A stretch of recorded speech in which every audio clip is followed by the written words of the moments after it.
Seguimos entonces. Bien, esta parte de teórica corresponde a la constelación internacional para observación de la Tierra. Se decía que es un acuerdo, digamos, entre diferentes organismos internacionales, la NASA, que es la norteamericana, la CONAE, que es la Comisión Nacional de Actividades Espaciales, decidieron constituir esta constelación compuesta por varios satélites. El Landsat 7, que actualmente ya no está operable, el EO-1 y Terra, que es una nave que tiene varios sensores, y el SAC-C, que es el satélite argentino, que incluye, además de este satélite argentino, tiene una serie de dispositivos, de sensores, que proveyeron otros países como Dinamarca, Francia, Japón, Italia y también los Estados Unidos. Estos 4 satélites, yo le aclaré que en realidad la Terra es una nave que tiene varios sensores, o sea, aporta información obtenida por diferentes dispositivos o sensores. Comparten una misma traza, se llama el nodo descendente.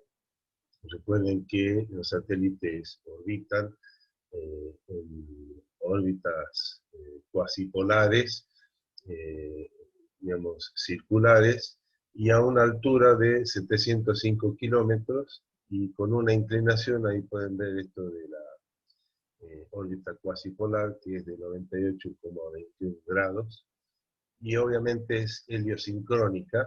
Esto es relacionado a helio, saben que es el Sol, y sincronizada hacia durante el día, cuando están operables los sensores de estos satélites y de la nave Terra, dado que son barredores multiespectrales, son por lo tanto sensores pasivos, o sea, requieren de la energía del Sol para poder registrar la reflexión de los objetos en la superficie terrestre.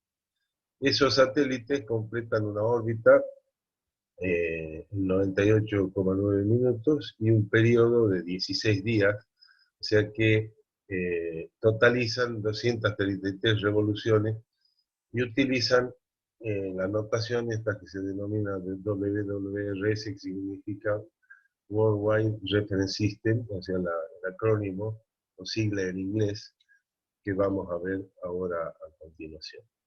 Allí tienen la ubicación, están en tándem, o sea, uno detrás del otro, y tenemos allí en la nave Terra, luego el satélite SAC-C, el EO-1 norteamericano, y el Landsat 7, que les decía que ya no está operable, fue reemplazado por el Landsat 8. Justamente el EO-1 es un satélite en el que se usaron sensores para poner a prueba una nueva tecnología que es usada actualmente por el Landsat 8. Y allí se pueden ver también la constelación de los satélites GNSS, que significa, es el acrónimo de los satélites para la ubicación en el espacio, el conocido, por ejemplo, más conocido, el norteamericano, el GPS, que brindan información de la posición, no solo en la superficie terrestre, sino también que se utiliza para el seguimiento de los satélites de observación de la Tierra. Bien. Allí tenemos el sistema de referencia, que es propio del Landsat. Vamos a ver después el programa Landsat, que se inició en el año 72, pero en este caso vamos a considerar el Landsat 7, que conforma la constelación a la que estaba haciendo referencia. Ese sistema, el WWRS, permite ubicar, porciones del registro que hace cada uno de los satélites. Ahí pueden ver la órbita y punto, quiere decir, la órbita sería la columna, pueden ver 234, 233, 232, y así sucesivamente de oeste a este, y las filas, que se denomina punto, en inglés path y row, path sería la órbita, row la fila o el punto, fila en el sentido de que con esas dos coordenadas, el sistema WWRS puede ubicar el centro de la imagen para pedir, por ejemplo, para descargarla de internet, de la internet, o para pedir que la empresa provea la imagen correspondiente. Ahí tenemos la Argentina con los la ubicación de cada centro de escena con este sistema.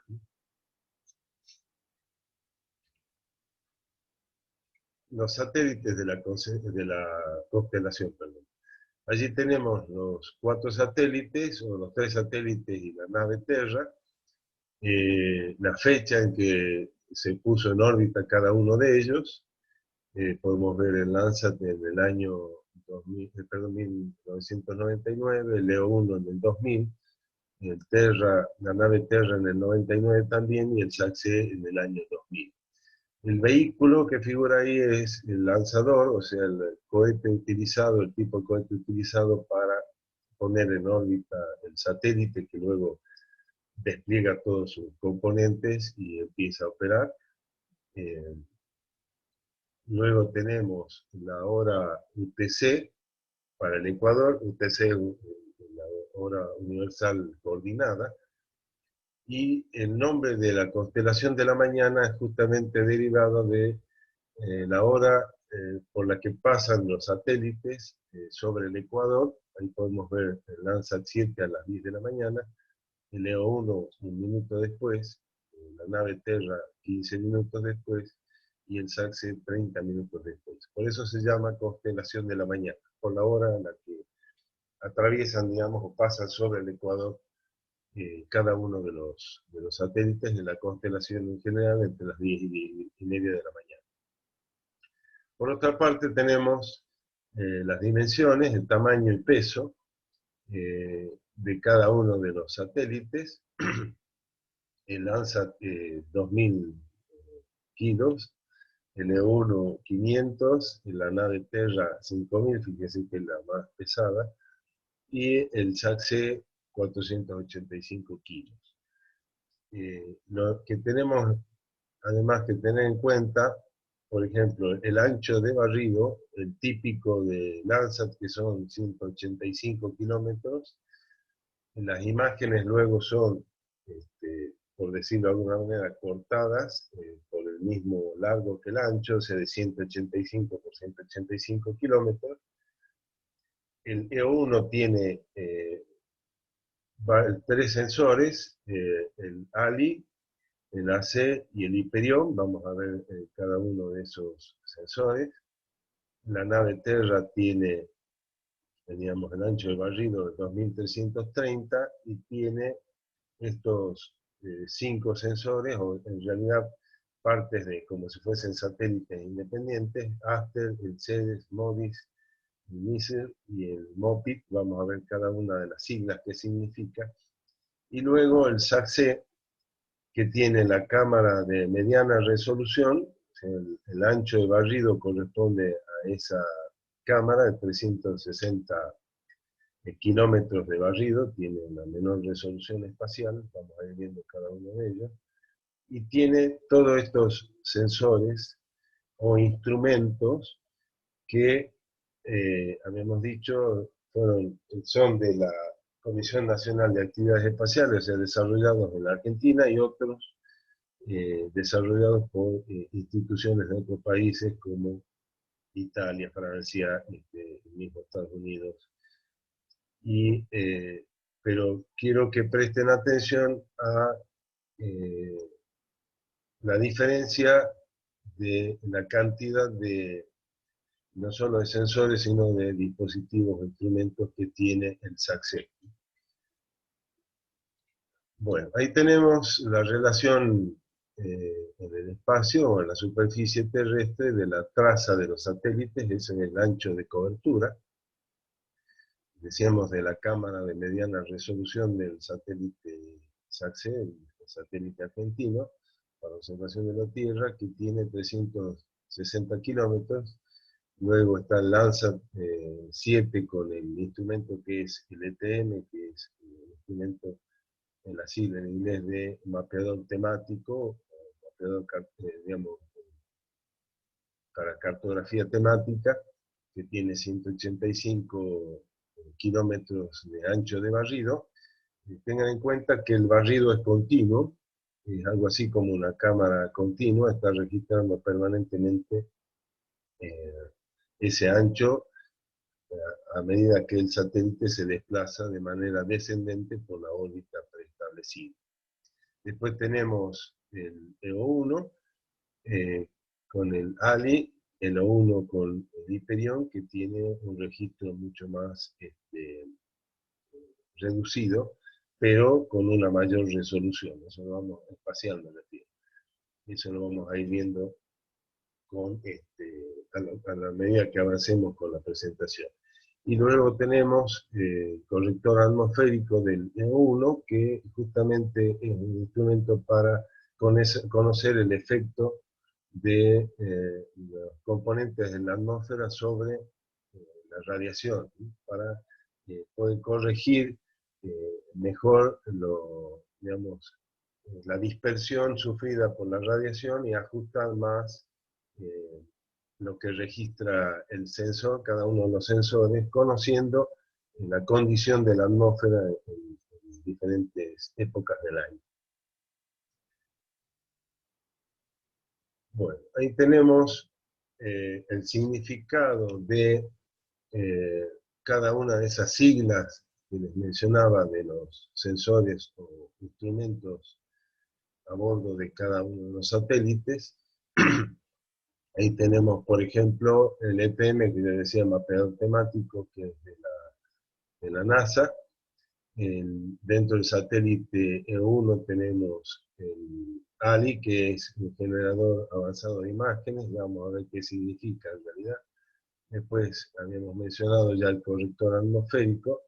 Después tenemos el Hyperion, que es un espectrómetro hiperespectral para generación de imágenes. Esto es una de las sensores que provee imágenes hiperespectrales, quiere decir que tiene mucho más canales para la detección de las diferentes coberturas del suelo, pero ahí pierde resolución espacial.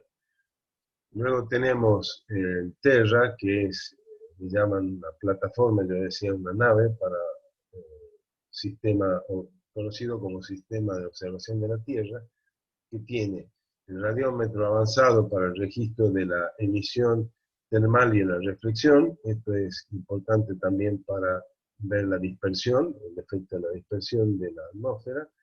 Luego tenemos sistema para el registro de energía radiante y de nubes y tierra. Esto es también para analizar el efecto, digamos, la distribución de vapor de agua en la atmósfera.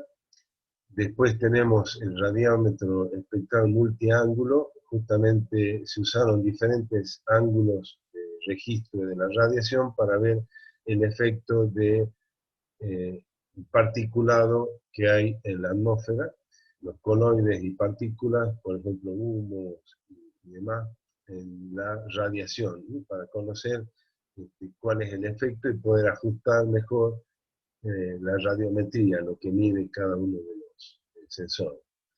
Y luego tenemos un espectro radiómetro de resolución moderada y el medidor de la polución en la topósfera, por ejemplo, para medir dióxido de carbono y metano en la atmósfera, específicamente más en la topósfera, que está más cerca de la superficie de la Tierra. Luego, el SATSE, que tenemos una cámara multiespectral de mediana resolución, que es la que refería cuando decía el ancho de barrido de 360 kilómetros, una cámara pancromática de alta resolución Recuerden que pancromático es la porción del visible en general, toda la porción. Una cámara de alta sensibilidad, luego un experimento que se conoce como reflexión pasiva y ocultación de los satélites GPS. Yo dije GNSS, que es Global Navigation Satellite System, porque el GPS es uno de ellos, uno de los sistemas. Hoy recordarán, eso lo vamos a ver en otra materia, que es sistemas de información geográfica, que vemos los diferentes sistemas de navegación por satélite, el GPS norteamericano, el Galileo, que es el europeo, el GLONASS, que es el de origen ruso, y otros más, Beidou, por ejemplo, de China, y otro de la India. Eso lo vemos en otra asignatura. Pero lo importante es que ese experimento permite conocer cuál es el efecto de la curvatura de la Tierra, por ejemplo, en las señales de los satélites para la ubicación, digamos, en la superficie terrestre. Después tenemos, bueno, los sistemas de recolección de datos. Eso lo tienen todos los satélites, porque obviamente todo lo que registran los detectores de los sensores se almacena y luego se transmite a tierra. Luego hay un instrumento de medición de campo magnético también muy importante, porque eso permite conocer el efecto que tiene el campo magnético sobre, por ejemplo, las comunicaciones, ¿no? Tan importante como eso, ¿no? Instrumento para determinar el efecto de las partículas de alta energía en los componentes electrónicos. Fíjense, cuando hablábamos del espectro electromagnético, referíamos de que llegan a la superficie terrestre longitudes de onda muy cortas, eh, provenientes del espacio. Eh, esas, esa energía tiene un efecto muy importante sobre los componentes electrónicos, o sea, sobre la vida útil de los satélites. Y justamente se pretende conocer con este instrumento cuál es el efecto de esa radiación de alta energía, o sea, de onda corta, de onda muy corta. Otro experimento para navegación y actitud, eso está vinculado con la constelación de los satélites para la navegación satelital y el seguimiento de los satélites, cualquier satélite de comunicación, satélite de observación de la Tierra, todos ellos, justamente para tener una mayor precisión en el seguimiento de los satélites y obviamente su eh, ubicación permanentemente, conocer la ubicación permanentemente. Luego, otro instrumento experimental de navegación, esto es ya utilizando, como antiguamente, digamos, eh, la, la ubicación de los astros en el espacio para la navegación, y uno muy importante para la Argentina, desarrollado por instituciones del país, que es un rastreador, perdón, de ballenas, específicamente la ballena franca. Se ubican sobre el cuerpo del animal. Esto se hace para varias especies. Un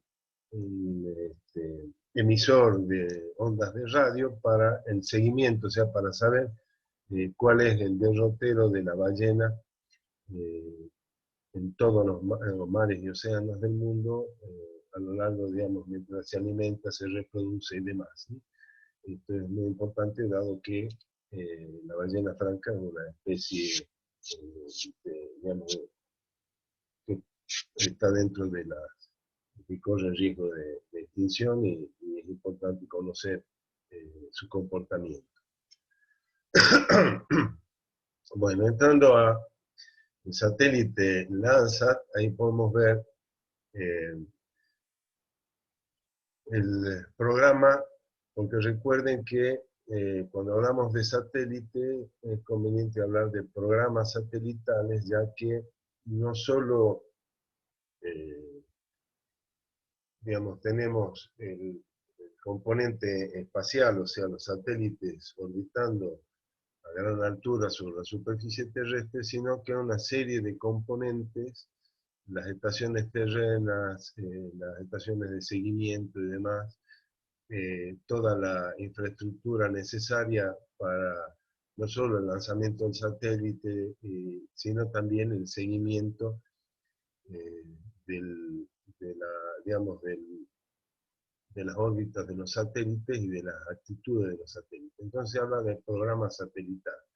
Luego uno se refiere al satélite en particular y a las imágenes provistas por cada satélite, pero tengamos en cuenta que estos están integrados en programas que tienen presupuesto, que tienen personal, que tienen, digamos, toda una infraestructura para que pueda funcionar el satélite, incluido dentro del programa.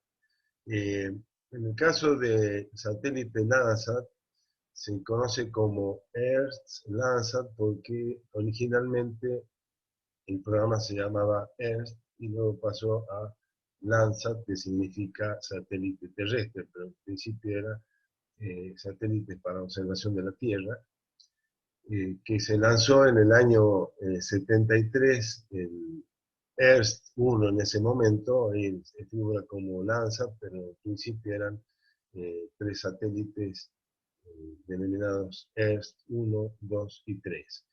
Luego en el 80, el Landsat 2, perdón, en el 75 el 2, en el 78 el Landsat 3, en el año, en el año 82 el Landsat 4, luego el Landsat 5, ahí no figura Landsat 6 porque justamente hablando de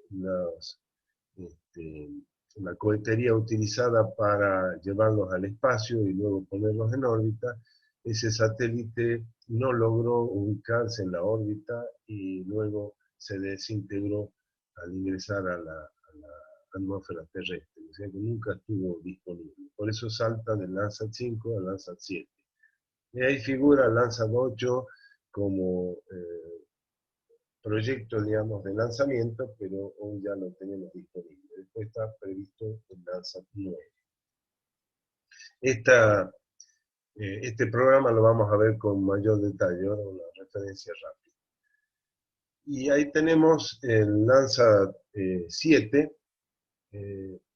Cuando hablamos de satélites y de las imágenes que provee, vamos a referirnos a 4 resoluciones. La resolución espacial, que es la que están viendo ahí en el cuadro arriba a la derecha, 30 metros en la mayoría de las bandas, 60 metros para la banda termal. Dijimos que en el caso de infrarrojo termal o térmico es reflectivo, emisivo, no reflectivo, quiere decir que todas las longitudes de onda que ven allí del rango espectral, o sea, todas las bandas corresponden a lo que registra el sensor por la reflexión de los objetos en la superficie terrestre, o puede ser una nube, ¿no? También.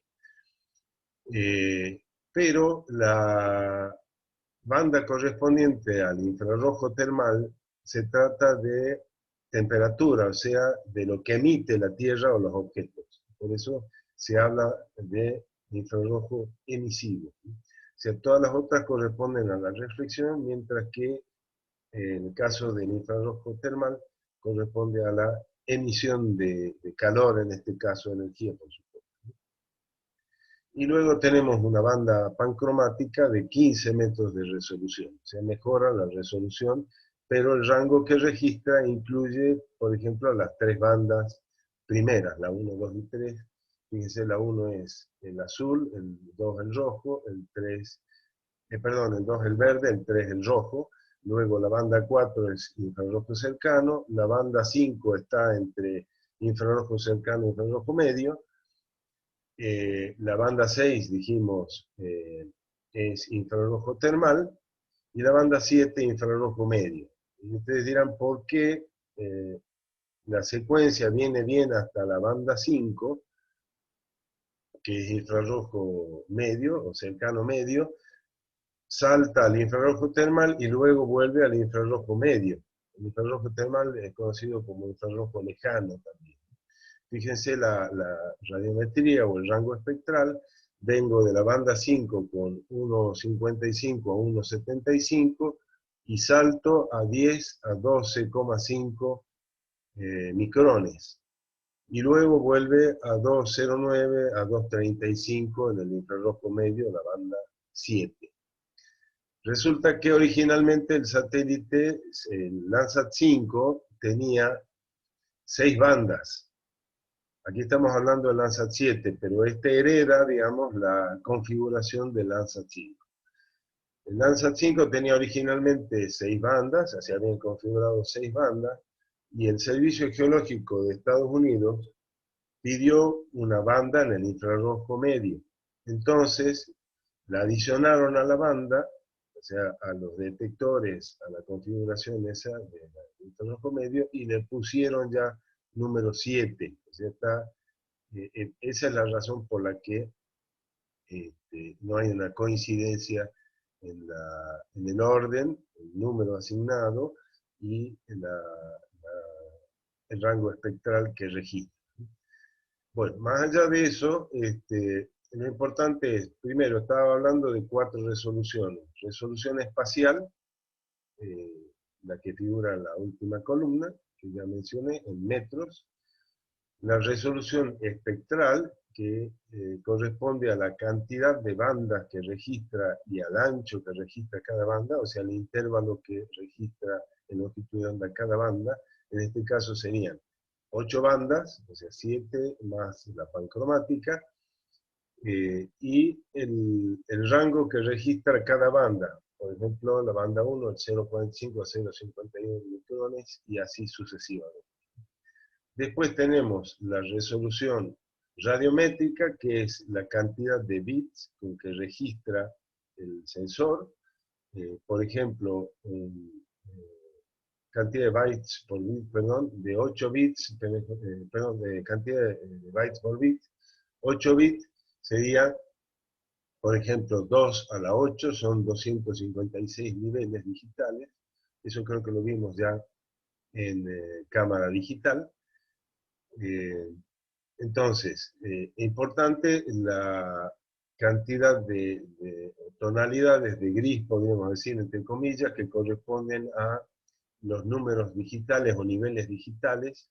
Le dije 2 a la 8, 256, quiere decir que va de 0 a 255 niveles digitales, 0 el negro, 255 el blanco, y toda la gama de colores, o gama de grises, mejor dicho, o monocromática, entre el 0 y 255. Son números enteros.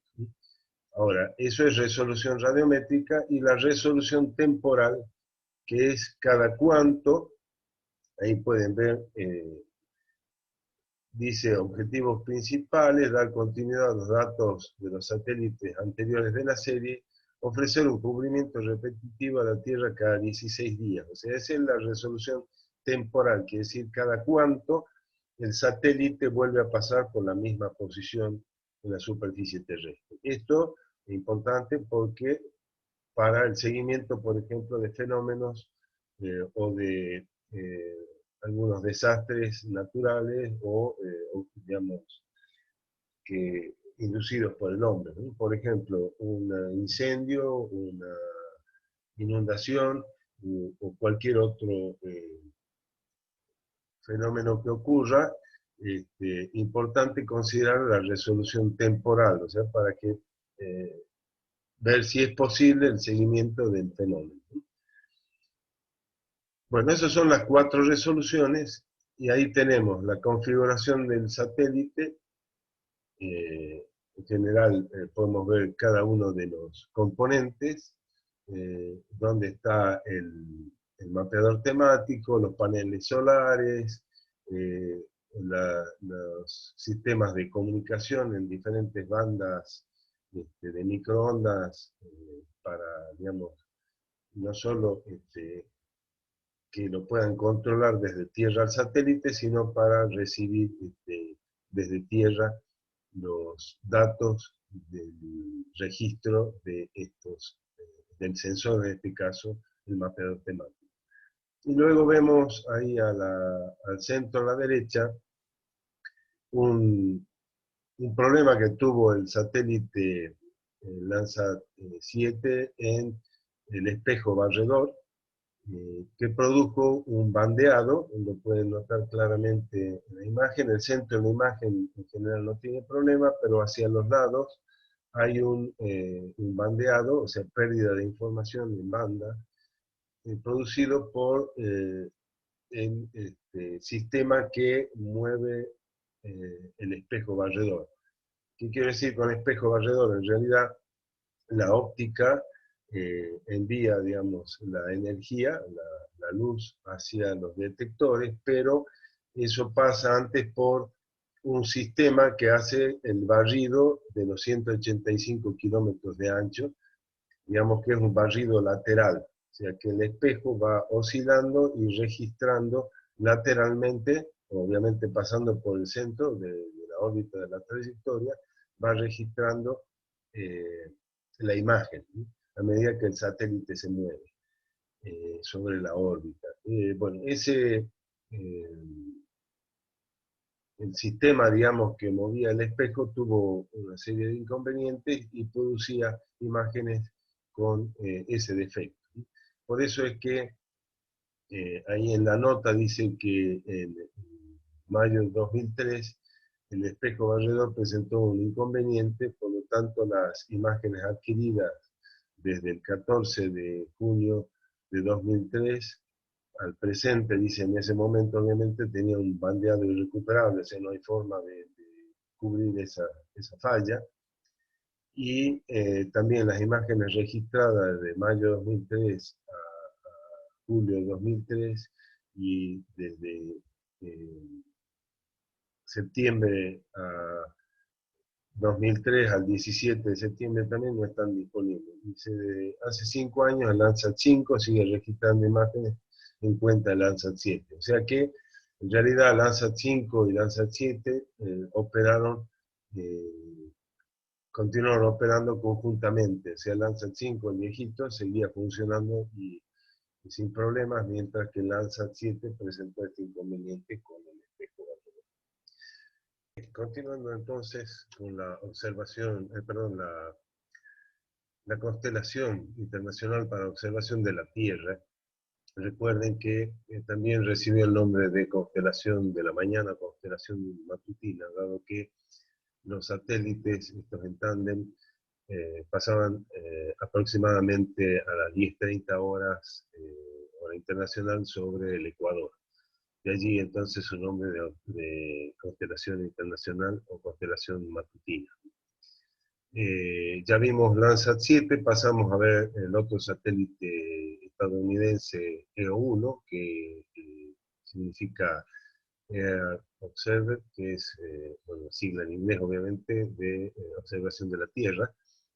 Este satélite de menores dimensiones, como vimos ya en la tabla, tenía el propósito de generar imágenes considerando, digamos, un menor costo y tamaño de los satélites, y además, digamos, con la intención también de mejorar la cantidad de emisiones y la calidad de las imágenes. De hecho, vamos a ver que uno de los sensores, el ALI, se usó para poner a prueba tecnología para usar luego en otras misiones como el Landsat 8. Bueno, el satélite estaba compuesto por tres sensores, el ALI, el Hyperion y el AC. El ALI, que es el generador avanzado de imágenes de la Tierra, por su sigla en inglés, que es el principal, digamos, sensor del satélite. Luego, el Hyperion, que es un espectrómetro hiperespectral para generación de imágenes, y luego el AC, o corrector atmosférico, de nuevo por sus siglas en inglés.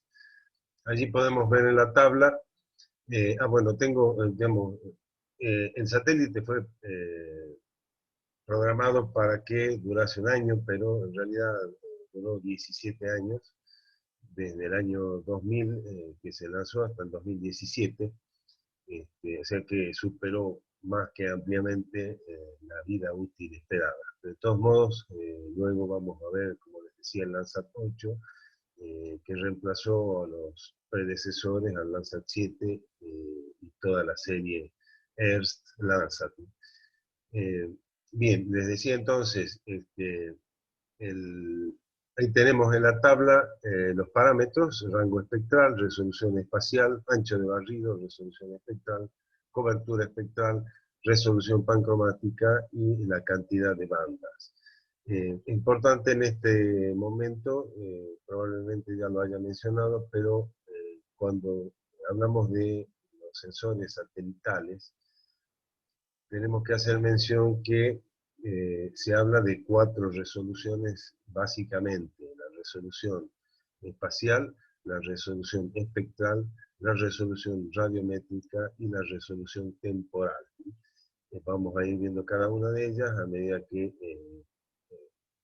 pasemos por el curso, digamos, ¿no? La resolución, en este caso, la primera que aparece allí era el rango espectral, porque la resolución espectral en realidad está compuesta por 2 parámetros. Uno es la cantidad de bandas que registra el sensor y otro es el rango espectral que registra cada una de esas bandas. Ahora lo voy comentando a medida que avancemos. Luego tenemos resolución espacial, que es la capacidad del sensor para discriminar 2 objetos próximos. Ahí vemos, por ejemplo, resoluciones de 30 metros en el ALI e Hyperion y de 250 metros en el corrector atmosférico. Esa resolución hace referencia al lado de la porción de superficie terrestre o el área de la superficie terrestre que es registrada por un detector y es, digamos, la radiancia detectada por el detector, valga la redundancia, se almacena en un píxel de la imagen. Luego tenemos la resolución radiométrica, en este caso es de 8 bits, que representa 256 niveles digitales o niveles de grises. Ya lo vamos a ver con más detalle. Y la resolución temporal es cada cuánto el satélite vuelve a pasar por la misma posición sobre la superficie terrestre, es lo que se denomina también tiempo de revisita. En este caso, digamos, no es la misma, dado el ancho de barrido de cada uno de los sensores, eh, pero lo vamos a ver para cada uno de los satélites. Volviendo entonces al rango espectral, ahí tenemos en el caso del ALI de 0,4, o sea en el azul, a 2,4, que estamos hablando ya de infrarrojo medio. Lo mismo para el Hyperion, ligeramente superior, el límite superior, valga la redundancia, a 2,5, y el corrector atmosférico que trabaja en el rango del infrarrojo cercano y medio, ¿no? Digamos, en ese rango. Luego tenemos la resolución espacial, que ya mencioné: 30 metros para ALI, 30 metros para Hyperion, 250 metros para el corrector atmosférico. El ancho de barrido, o sea, recuerden que el satélite está orbitando y está registrando permanentemente la reflectancia de los objetos de la superficie terrestre, o sea, la radiancia, y de acuerdo a la cantidad de detectores que tenga, o sea, registra un ancho determinado. Y además, en varias bandas, como vemos ahora a continuación. Entonces, ancho de barrido para el ALI de 36 kilómetros, 7,5 para el Hyperion y 185 kilómetros, que es la típica de Landsat, para el corrector atmosférico. Luego, la resolución espectral, ahí para el ALI dice variable, luego Hyperion 10 nanómetros y para el corrector atmosférico entre 3 y 9 nanómetros. Eso quiere decir que por ejemplo, para el Hyperion, la cantidad de bandas, digamos, cada una de las bandas registra un ancho de 10 nanómetros. En el caso del ALI eso es variable, no tiene un rango específico, y en el caso del corrector atmosférico, entre 3 y 9 nanómetros. Por eso más abajo dice cobertura espectral discreta, o sea que toma rangos que no son vecinos, o sea que toma una porción del espectro electromagnético y la siguiente banda no, digamos, no empieza el rango espectral donde queda la primera y así sucesivamente. En los otros dos casos, Hyperion y corrector atmosférico, esa cobertura espectral es continua, o sea que cada banda, digamos, la siguiente banda empieza donde termina la anterior. Luego tenemos resolución pancromática. En este caso, cuando hablamos de pancromático, debemos recordar que es un concepto heredado de la película pancromática que registraba, sensible, mejor dicho, a rango visible y pequeñas porciones del ultravioleta e infrarrojo. Pero normalmente se habla pancromático, se refiere a que registra el visible completo, o sea, o puede ser parte del visible o todo el visible completo. En el caso del ALI, con una resolución de 10 metros, o sea, una resolución espacial para la banda pancromática de 10 metros. Y para el Hyperion y el corrector atmosférico, NA significa no aplica, o sea, no tiene banda, no tenían bandas pancromáticas. El ALI entonces con 10 bandas, en el rango que vimos al principio, 0,4 a 2,4 micrómetros. En el caso del Hyperion, 220 bandas, y en el caso del corrector atmosférico, 256 bandas. Estamos hablando de sensores denominados hiperespectrales por la cantidad de bandas que registraban. Pueden ver allí también que el ALI, o sea, el generador avanzado de imágenes, como instrumento primario o principal del satélite O1, estaba diseñado, digamos, para hacer pruebas de sensor que iba a reemplazar al ETM Plus o Enhanced Thematic Mapper, que es el mapeador temático mejorado del Landsat 7, ya que, como sabemos, dejó de funcionar Landsat 7, tuvo un problema, lo vimos hace un rato en la parte de la presentación. Y en este caso, a diferencia de los anteriores satélites de la serie, digamos, este es un barredor tipo empuje, se llama push room, que significa de empuje, a diferencia de los anteriores, como les decía, que trabajaban con un espejo barredor y el barrido se hacía perpendicular al desplazamiento del satélite sobre la órbita. En este caso, el sensor tiene cantidad de detectores suficientes para cubrir el ancho del registro, que como vemos, el barrido es de 36 kilómetros. Pero en las futuras misiones, o sea, en el actual Landsat 8, se agregan 4 conjuntos más para cubrir los 185 kilómetros de barrido típicos de Landsat. Luego el Hyperion, que como les decía es un sensor hiperespectral, digamos, la intención es justamente desarrollar nuevas líneas de investigación a partir del conocimiento de la reflectancia de la superficie terrestre en todo ese rango, del visible al infrarrojo medio, con 220 bandas. ¿Sí? Y luego, finalmente, el corrector atmosférico, con la intención de conocer justamente el efecto del contenido, tanto de vapor de agua, aerosoles y otros particulados en la atmósfera terrestre, para poder obtener una corrección óptima de las imágenes de alta resolución que se pretende obtener de la superficie terrestre. Entonces, recordarán que vimos nosotros las leyes de dispersión. Entonces, conociendo el efecto del contenido que tenga en un determinado momento la atmósfera, tanto de vapor de agua como aerosoles y particulados, sea posible hacer correcciones siempre y cuando obviamente no haya nubes y no permita visualizarse, digamos que el sensor registre en la superficie terrestre. Bueno, pasamos a la nave Terra.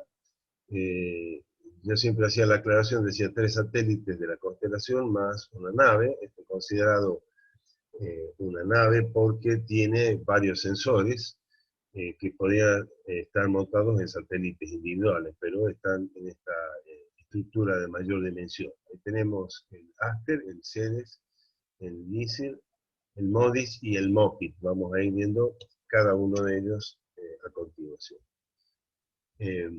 Bien, la plataforma se denomina EOS, o sea, Sistema de Observación de la Tierra, y la intención era justamente proveer datos globales sobre el estado de la atmósfera, tierra y océano, y las interacciones que tienen cada una de las, digamos, tanto la atmósfera con los océanos y la superficie terrestre, con la radiación solar.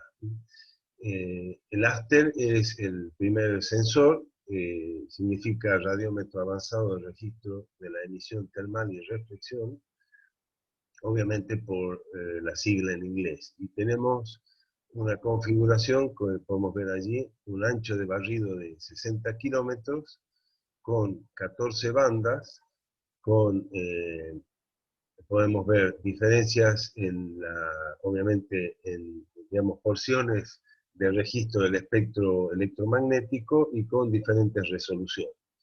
Entonces, para el primer caso, las 3 primeras bandas, tenemos venir significa visible infrarrojo cercano. O sea, podemos ver que en la banda 1 registra el verde, la banda 2 el rojo y la banda 3 el infrarrojo cercano, por la longitud de onda en micrones, con una resolución de 15 metros.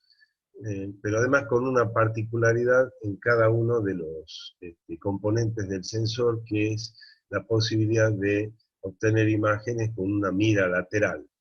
Debo comentar que en realidad esta posibilidad y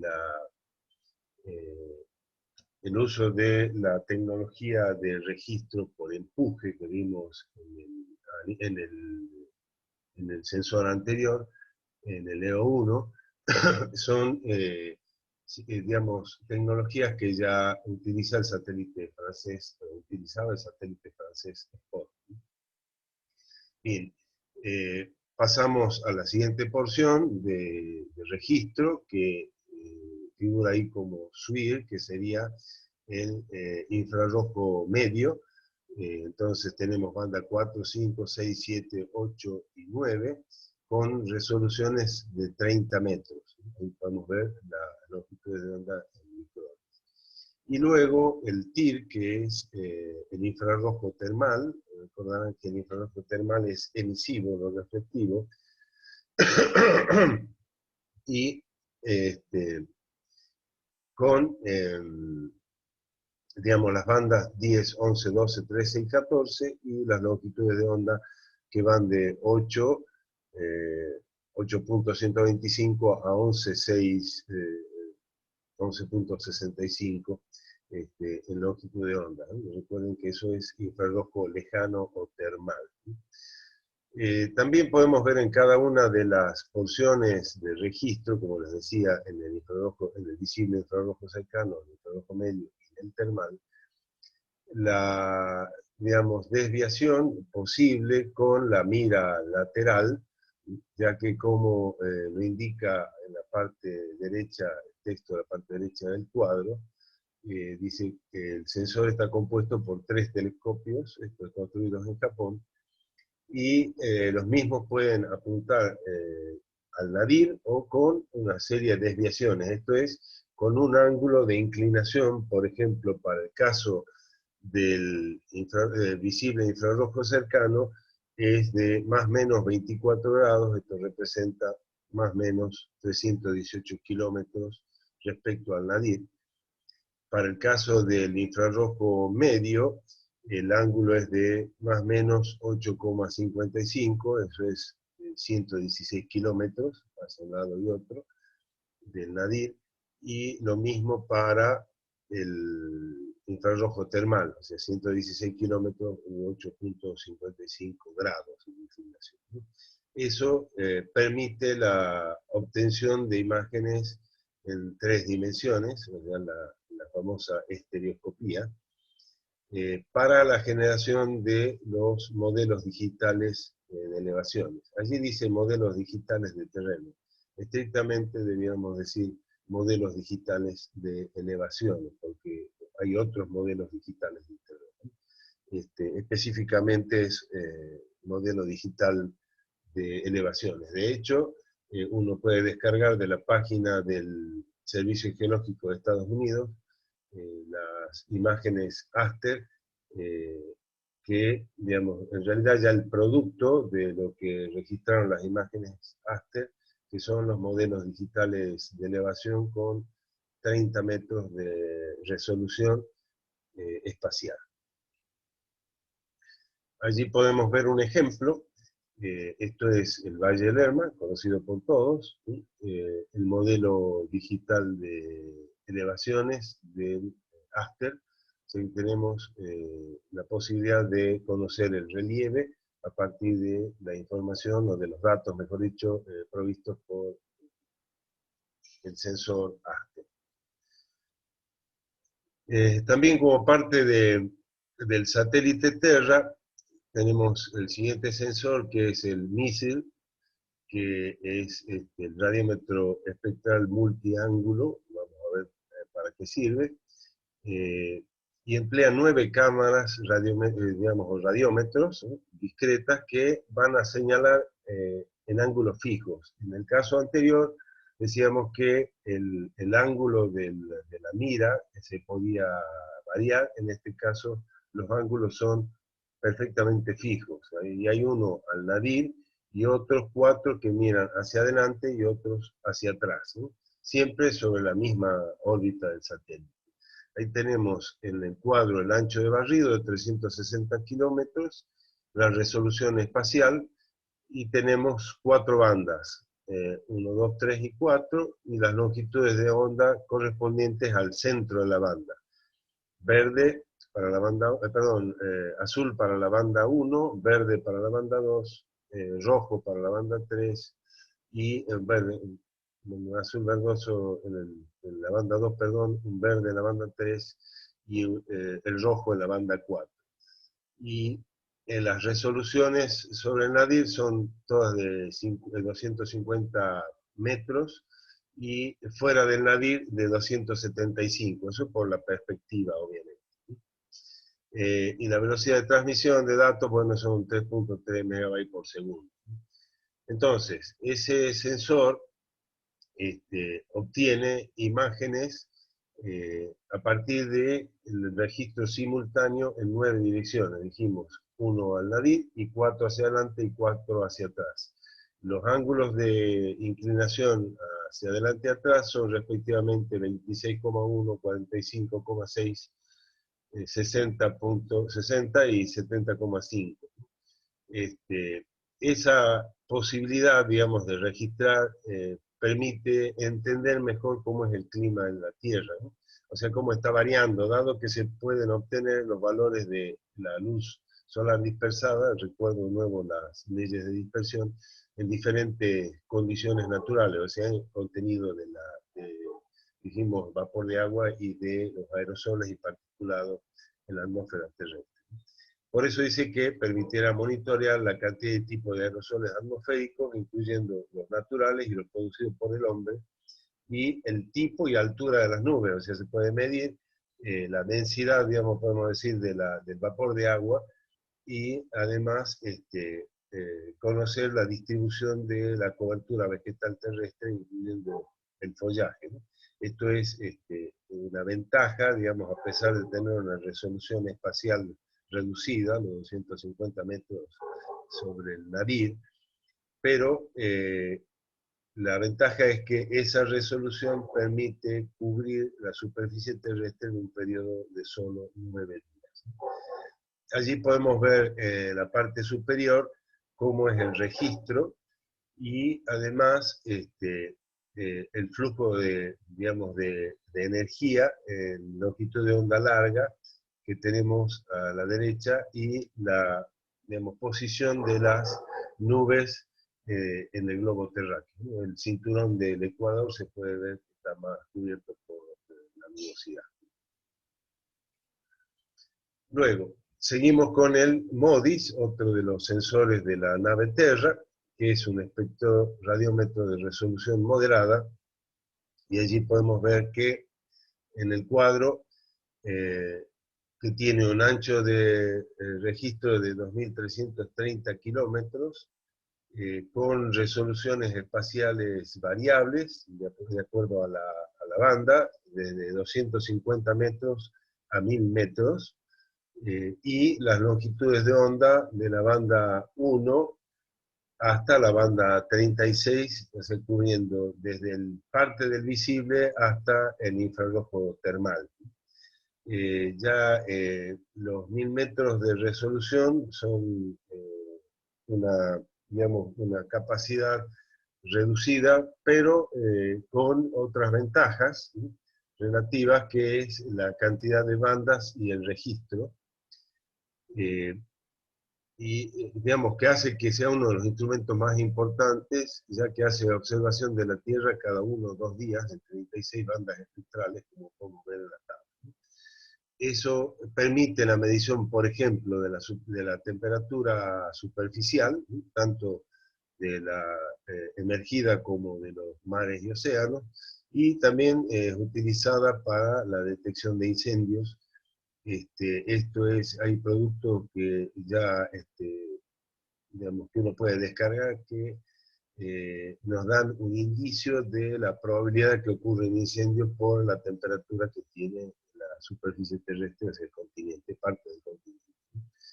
Luego también la medida del color del océano, esto es vinculado con el contenido de algas,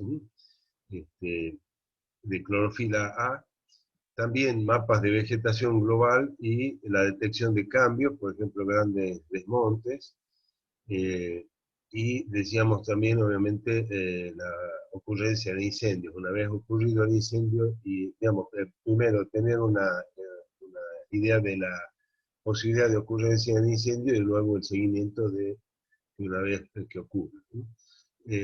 Luego, características de las nubes, concentración de aerosoles y las características o propiedades de los mismos, las corrientes oceánicas, porque eso se ve en la coloración del océano, y también la cobertura de nubes.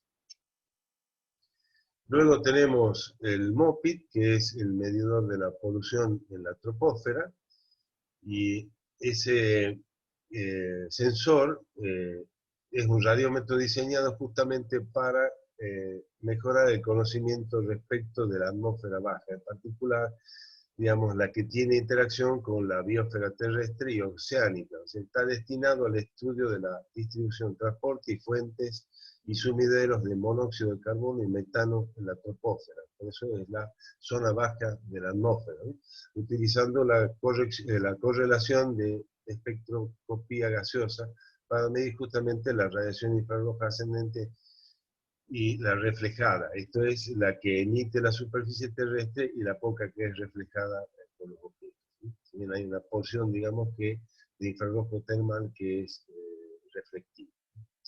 Tenemos ahí en el cuadro el ancho de barrido de 640 kilómetros, 3 bandas, la longitud de onda que registra el centro de la banda en micrones, 2.3, 2.4 y 4.7, si estamos hablando de infrarrojo cercano y medio, con resoluciones espaciales de 22 kilómetros. Bueno, lo otro es velocidad de transmisión, eso es entre el satélite y las estaciones terrestres. Justamente podemos ver allí en las dos imágenes en el cuadro superior derecho, en la esquina, perdón, o el vértice superior derecho, por un lado, cómo opera el MOPIT haciendo el barrido de la superficie terrestre en esos 640 kilómetros, y un ejemplo de la medición de la distribución de monóxido de carbono en el mundo. Podemos ver que el hemisferio norte es el que tiene obviamente mayor contenido de monóxido de carbono en la atmósfera baja de la superficie terrestre. Por eso es que allí dice medir y modelar las concentraciones de metano y monóxido de carbono en la troposfera, obtener perfiles de monóxido de carbono con una resolución de 22 kilómetros y vertical de 3 kilómetros con una precisión del 10%. Medir columna de metano en la troposfera con una resolución, bueno, 22 metros que ya vimos, resolución espacial, y una precisión mejor de 1%. Y generar justamente esos mapas globales de la distribución de metano y monóxido de carbono, como es el ejemplo que mencionaba hace un momento, en la que se ve la imagen que se ve de la superficie terrestre en el cuadro superior. Y pasamos al satélite SAC-C, que es todo un orgullo para nosotros como argentinos, dado que Argentina está en el espacio ya desde hace muchos años. Recuerden que en la constelación de la mañana se lanzó, digamos, los diferentes satélites y la nave Tierra se lanzaron entre el 99 y 2000, 1999 y 2000. Y el SAC-C es el primer satélite argentino de observación de la Tierra, justamente diseñado para, de acuerdo a las características de las bandas, el registro de la reflexión, de acuerdo al rango espectral de cada banda, justamente para el estudio de los ecosistemas terrestres marinos y el monitoreo de la temperatura y contenido de vapor de agua en la atmósfera.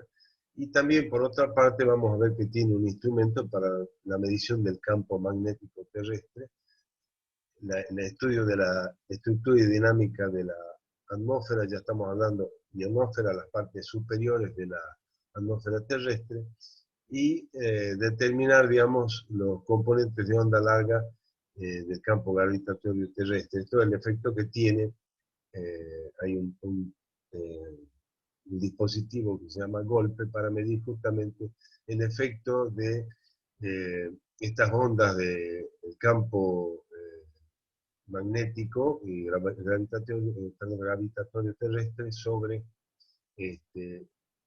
por ejemplo, la medición de la posición de los sistemas de navegación satelital. Allí podemos ver dentro del SAC-C uno de los sensores que es el MMRS por sus siglas en inglés, que es cámara multiespectral de media resolución. La media resolución es dada la resolución espacial de las bandas. Allí podemos ver, tiene una resolución, dice geométrica, en realidad es resolución espacial o geométrica es la misma. Se podía seleccionar entre 175 y 350 metros en ambas direcciones, dependiendo, digamos, ese es el canal de enlace o radiofrecuencia que es la comunicación con las estaciones terrestres. Tenemos banda 1, 2, 3, 4 y 5. Todo digamos, ahí tenemos cubierto el visible, dada que la banda 1 es un azul verdoso, la banda 2 verde, la banda 3 rojo, la banda 4 infrarrojo cercano, y la banda 5 infrarrojo medio, también conocido como ese SWIR, significa infrarrojo medio de onda corta, que es otra manera de decir un infrarrojo medio, ¿no? Entonces está vinculado con el infrarrojo cercano, pero tiene mayor longitud de onda. El rango dinámico total, 2001, o sea, la relación 2000 a 1, el rango por toma 256 a 1. El ruido, bueno, son datos más vinculados con la electrónica, pero DN significa niveles digitales para todas las ganancias. Esa es la relación entre la radiancia detectada por valga la redundancia nuevamente, por el detector, y el valor almacenado como nivel digital en cada píxel en la imagen. Perdón, me olvidé de mencionar el ancho de barrido de 360 kilómetros. Luego tenemos otra cámara que es, en realidad dice cámara, pero entiéndase que son barredores multiespectrales. Este, en el caso anterior, en este caso es una cámara o un barredor pancromático con una resolución de 35 metros en el terreno, o sea, un solo canal. En el pancromático, esto es, ya dijimos, visible, con un rango, fíjense, de 0,4 a 0,9 micrones, o sea, toma un poco del infrarrojo cercano y tiene un solo modo operativo. El tamaño de la imagen resultante es de 90 por 1150 kilómetros y esto permite mejorar la resolución espacial de la cámara que mencionamos, la multiespectral anterior, porque la otra tiene una resolución menor, digamos, 240 metros o 275 según eh, la posición, ¿no? Luego tenemos una cámara de alta sensibilidad que trabaja entre el visible e infrarrojo cercano y ha sido diseñada para digamos, realizar estudios de intensidad de iluminación en áreas urbanas, presencia de tormentas eléctricas, incendios principalmente en áreas forestales, o sea, en áreas naturales o implantadas, y también la dinámica y evolución de las auroras polares, este fenómeno tan conocido y tan bello, ¿no? Tiene un ancho de barrido de 700 kilómetros y observa la Tierra durante el paso nocturno. O sea, el satélite, recuerden que son heliosincrónicos, o sea, están sincronizados para operar durante el día, o sea, la cara que está iluminada por el sol, la cara de la Tierra iluminada por el sol. Pero en el caso de esta cámara, trabaja también de noche para justamente observar la Tierra cuando está iluminada de manera artificial, ¿no? O sea, los centros urbanos iluminados. Resolución espacial de 300 metros. Luego el golpe, que es el sensor que ya había mencionado, experimento de reflexión pasiva y ocultación de los satélites GPS. Recuerden que en realidad yo hice la aclaración ya en algún momento que debíamos decir GNSS, que es Global Navigation Satellite System, o sistemas de navegación global por satélite, porque el GPS es una de las constelaciones para poder ubicarnos en la superficie terrestre. El GPS norteamericano, pero después están los otros, el sistema, el GLONASS ruso o el Galileo de la Unión Europea, el Beidou de China, hay varios, ¿no? Esos son los principales. Pero esto es el efecto, como les decía, de la curvatura terrestre y de además el campo gravitatorio de la Tierra y las ondas eh, de la Tierra, digamos, el efecto sobre eh, digamos, la navegación de las constelaciones de satélites y la posibilidad de obtener una posición correcta sobre la superficie terrestre de los satélites GNSS. También, por eso se usará para medir, se usó, mejor dicho, para medir con alta precisión el campo gravitatorio y obtener perfiles de temperatura y humedad de la atmósfera usando esas técnicas de ocultación. O sea, se realizarán también otros estudios para la observación de reflexión de sistemas GPS. Vamos a ver, vuelvo a GNSS, ¿no? Lo correcto es GNSS. Dado que cuando veamos en la asignatura, la siguiente que les dicto, que es la de sistemas de información geográfica de ordenación territorial, allí vamos a ver los sistemas GNSS, que hay efectos de reflexión de señales que se conocen como fantasmas y que tienen un efecto sobre la capacidad del sistema para determinar con mayor precisión la posición donde nos encontramos, usando por supuesto un receptor que sería el llamado GPS. ¿Sí? Y bueno, también este experimento o sensor se usó para la determinación de la circulación oceánica, vientos, superficie y estudio de la ionósfera. Todo esto por el efecto de la reflexión pasiva. Luego tenemos el WT, que es un rastreador de ballenas, que es desarrollado por la Comisión Nacional de Actividades Espaciales de la Argentina y la Secretaría de Recursos Naturales también de nuestro país, y que permitió estudiar justamente la migración y el comportamiento de la ballena franca austral. Ustedes saben que es una especie en peligro de extinción. O sea, lo que se pretendía es justamente conocer el derrotero de estos animales tan importantes en el mar, y conocer cómo es la migración a lo largo del año. Para eso se instalan receptores que emiten señal, perdón, un emisor, un receptor, un emisor que está emitiendo señales y que es posible rastrearlo desde el espacio. Y finalmente tenemos el magnetómetro escalar y vectorial. Esto está muy vinculado con también las constelaciones de satélites de o GNSS, o sea, de posicionamiento global, y tiene, ahí podemos ver una cámara estelar, que eso es para medir la radiancia proveniente de la exoatmósfera, digamos, fuera de la atmósfera terrestre, un magnetómetro vectorial, otro escalar, que digamos son sensores más electrónica, que permite medir justamente toda la radiación de, como les decía, exoatmósfera. Luego tenemos el ICARE, que es, el instrumento se llama Influencia de la Radiación Cósmica en Componentes Electrónicos de Última Generación.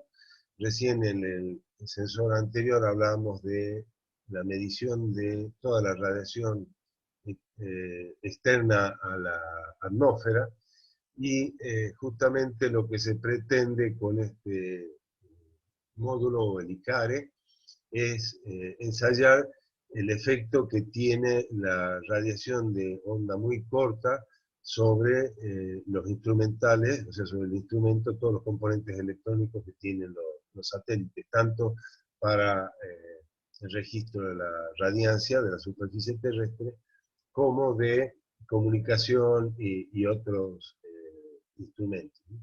Por eso el objetivo del instrumento era justamente mejorar el modelo de estimación, dice, el riesgo de los efectos de la radiación cósmica en circuitos integrados. Esto vamos a ver que para el caso del satélite SAC-C, el satélite operó desde el año 2000, como dijimos, hasta el 2005, sin ningún inconveniente, hasta junio del año 2005, y luego empezó a tener inconvenientes. Por eso, digamos, cumplió perfectamente con la vida útil esperable, los 5 años que fueron configurados toda los instrumentos para que durasen ese tiempo, o sea que cumplió con las expectativas. Pero tanto la cantidad de combustible, hidracina se llama, que es el combustible sólido que llevan los satélites a bordo para todas las operaciones, y sobre todo las operaciones vinculadas con las correcciones de su órbita y de altitud y demás, y todos los componentes electrónicos, digamos, el desgaste que van sufriendo los componentes electrónicos, sobre todo por estas radiaciones de onda muy corta. Recuerden, cuando hablamos del espectro electromagnético, hablamos de ondas gamma, por ejemplo, que son las de, por lo menos las conocidas, en longitud de onda en Armstrong, o sea, muy pequeña longitud de onda y de altísima, de mucha energía. Entonces, eso afecta a todos los componentes electrónicos de los instrumentos que están orbitando en el espacio. Y además, como dice allí, monitorear en tiempo real las condiciones ambientales a fin de estar preparados para posibles incidentes y disponer de análisis de los elementos en caso de una falla, como el caso del SAC-C, ahora se los comento. Luego tenemos un rastreador italiano de estrellas, un instrumento provisto por,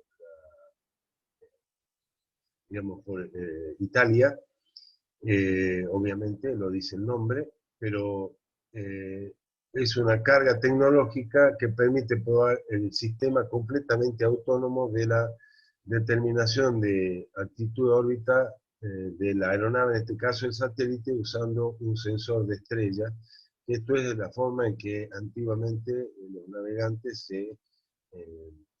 digamos, seguían un rumbo determinado, ubicando estrellas en el espacio. Bueno, esto, digamos, sería un sistema adicional a los vinculados con los sistemas de navegación satelital, los GNSS, que mencioné ya varias veces. Luego tenemos otro experimento italiano de navegación, que ese ya es vinculado con los sistemas de navegación satelital, que es un sensor primario para proveer soluciones de navegación y altitud. Recuerden que los satélites deben mantener permanentemente una órbita, una inclinación, o sea, mantener una altura y una inclinación orbital a medida que va desplazándose. Y además, ahí dice que tiene un sistema Lagrange, que es de doble frecuencia, lo vamos a ver eso más adelante, y ahí habla del sistema GPS norteamericano y del GLONASS, que es el ruso, con aplicaciones justamente para el sondeo del campo atmosférico, para la geodesia, esto es para el conocimiento de la configuración de la superficie terrestre, y para determinaciones de perfiles de la ionosfera, ¿no? Además, digamos, lo que pretende la determinación precisa de la órbita y navegación en tiempo real de los satélites de observación de la Tierra, usando justamente las constelaciones de los sistemas GPS, GLONASS y también Galileo, que es el europeo que está ahora en funcionamiento. Bueno, algo que quería comentarles es que en junio de 2005 el satélite SAC-C abandonó la constelación de la Mañana y lo reubicaron, digamos, en una órbita a 707,6 kilómetros. Recuerden que todos los satélites en tándem, o sea, uno detrás de otro, tenían la misma órbita a 705 kilómetros. Pero en esa fecha, en junio de 2005, se hizo unas pequeñas maniobras para sacarlo de la órbita de la constelación. Esto es porque ya tenía una serie empezaba a presentar algunas fallas, y ya a principios de 2013, el satélite empezó a tener problemas con el sistema principal, digamos, con los sensores y con la comunicación y demás, y estaba semioperativo, no estaba completamente operativo. Y se había previsto la desorbitación. Esto ocurre con todos los satélites cuando cumplen con la vida útil, cuando ya tienen inconvenientes, y de a poco va cayendo de órbitas, digamos, va bajando, y luego digamos, cuando toca la atmósfera terrestre se destruye, ¿no? Pero bueno, finalmente se perdió la comunicación en agosto de 2013 con el satélite, y obviamente ya no se tuvo más noticias. Bien, hasta aquí entonces con la clase de la Constelación Internacional para la Observación de la Tierra, o constelación matrística. Una última cosita, me había olvidado, cuáles son las ventajas de la integración de los satélites. Allí tenemos muchas, ¿no? Pero son más aún, pero es importante tener en cuenta que se dispone de imágenes de la superficie terrestre. Recuerden que son en su mayoría todos barredores multiespectrales o informáticos, y que registran justamente escenas en la región del visible y del infrarrojo, recuerden, cercano, medio y termal, con resoluciones que van desde 15 metros a 1 kilómetro, vemos cada uno de los sensores. Y además la posibilidad de tener acceso a todos los datos de los instrumentos para hacer investigaciones para determinar catástrofes o situaciones que ocurren sobre la superficie terrestre, y la oportunidad para que tuvimos los científicos argentinos justamente para participar de estudios conjuntos con todas las otras agencias espaciales de países de Europa y Estados Unidos, ¿no? Y perdón, del hemisferio norte en general, podemos decir. Las características del ancho de barrido y resolución espacial recordando la cámara multiespectral de mediana resolución, del SAC-C, se complementa con la del MODIS y MISIR del satélite Terra, proveyendo una cobertura casi continua de la Argentina, por ejemplo, con resoluciones mejores a 500 metros. Eso es una importante mejora, a pesar de la resolución baja, podemos decir, de 500 metros, pero disponíamos de imágenes casi en cualquier momento. Por ejemplo, para aplicaciones como el caso de desastres naturales. Imagínense que disponer de esas imágenes para tomar decisiones es muy importante. De hecho, se pudieron registrar, por ejemplo, a la voladura del World Trade Center, emisiones de algunos volcanes. En el caso de, por ejemplo, recordarán lo que ocurrió en el río Tartagal, fue posible disponer de imágenes cuando ocurrió ese evento, ese desastre, cuando reventó, digamos, el puente sobre la avenida Paca en Tartagal, justamente sobre el río Tartagal. Bueno, todos esos registros pudieron ser seguidos gracias a disponer de imágenes de esta constelación. También los datos de ese experimento Golpe, enriquecidos por el MODIS, permiten justamente el estudio de digamos, la constitución y de la cantidad de aerosoles y de particulados y de la interacción que tienen estos con la atmósfera y los océanos.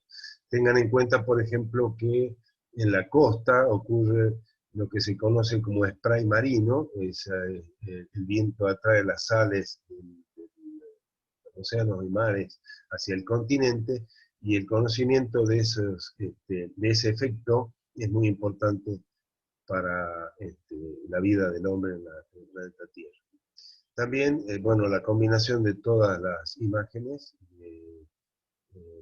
cada uno de los sensores, permiten estudios estereoscópicos. Ahí tenemos, por ejemplo, las cámaras, los barredores multiespectrales de mediana y alta resolución, que vinculados con el Aster y el MISIR permite estudios estereoscópicos, o sea, sobreponer las imágenes de otros sensores con los modelos de elevaciones de la superficie terrestre. Y dado que el E1 como el SAC-C poseen un sistema de navegación global, se pueden realizar experiencias de navegación autónoma de una constelación, lo que representa una nueva tecnología. O sea, anteriormente los satélites no tenían esos sistemas de navegación global. Bueno, ahora sí termino con esta clase. Gracias.